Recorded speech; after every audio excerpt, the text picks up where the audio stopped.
ফরিদপুর জেলা নগরকান্দা উপজেলার পুরাপাড়া ইউনিয়ন ব্রাহ্মণডাঙ্গা উচ্চ বিদ্যালয় বার্ষিক ক্রীড়া প্রতিযোগিতা ও সাংস্কৃতিক অনুষ্ঠান 2025 রোজ বুধবার অনুষ্ঠিত হয়েছে। 29 জানুয়ারি সকাল 9 ঘটিকার সময় শুভ উদ্বোধন করা হয়। উক্ত অনুষ্ঠানে প্রধান অতিথি হিসেবে উপস্থিত ছিলেন জনাব কাফি বিন কবির, উপজেলা নির্বাহক অফিসার নগরকান্দা ফরিদপুর।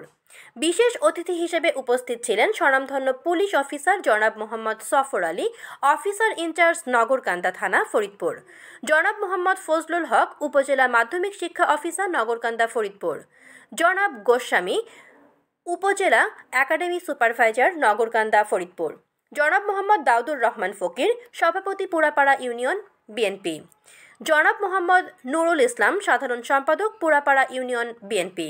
সভাপতিত্ব করেন জনাব মোহাম্মদ বদিউজ্জামান, প্রধান শিক্ষক ব্রাহ্মণডাঙ্গা উচ্চ বিদ্যালয় নগরকান্দা ফরিদপুর।